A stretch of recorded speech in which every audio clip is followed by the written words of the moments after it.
In tonight's WGN Investigates, fraud is flourishing on Zelle, the online payment platform. And even though the system is owned by banks, they don't always ride to the rescue when customers fall victim to scams.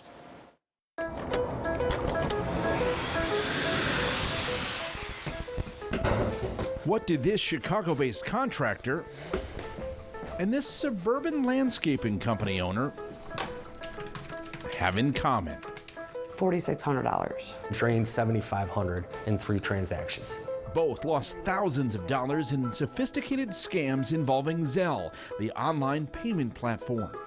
I was ripped off. It was stolen from me. The scams followed a similar pattern. Both Debbie and Paul were contacted out of the blue by people who they believed to be their bank, JP Chase.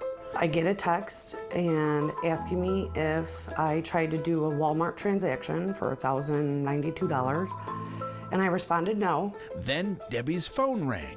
And the lady on the other line knew that I got that text. She's like, hang on, I can help you. Still on the phone with who she believed was a Chase representative, Debbie received a second text asking if she authorized a $4,600 payment via Zelle, which she had not.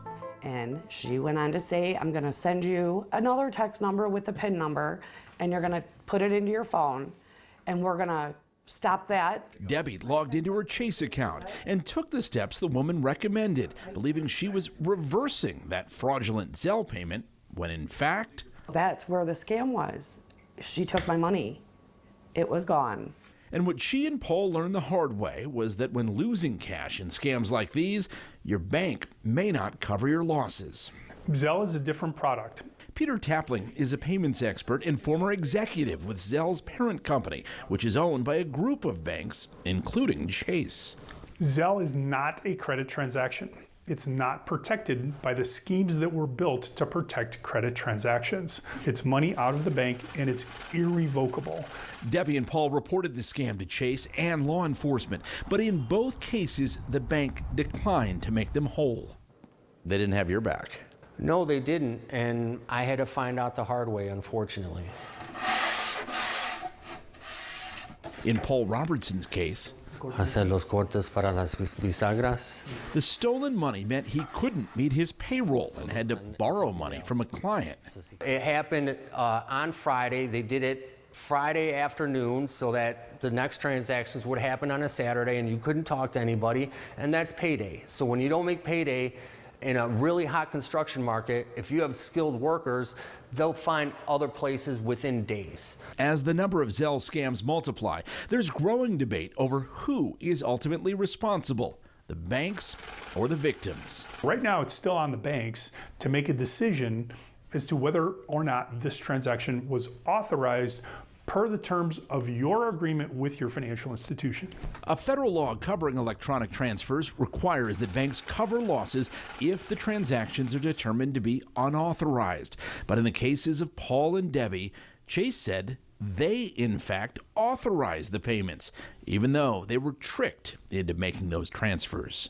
And it's devastating. I mean, that's hard-worked money that we earned, and now we're out.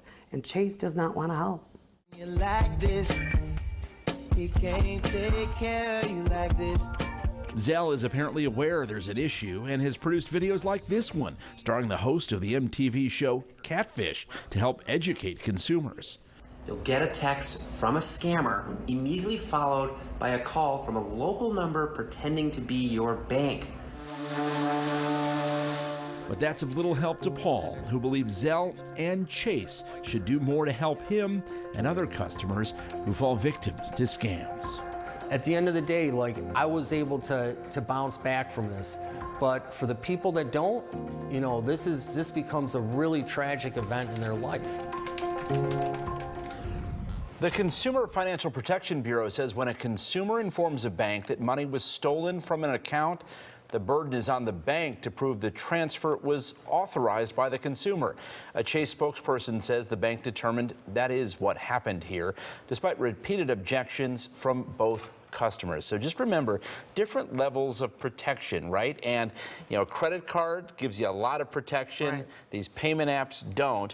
And the problem is not unique to Chase. A lot of the big banks are seeing this Zelle scam. Almost makes you not want to use it, but it's so easy to use. It is very easy. Just be careful and remember, never give out your information to anybody.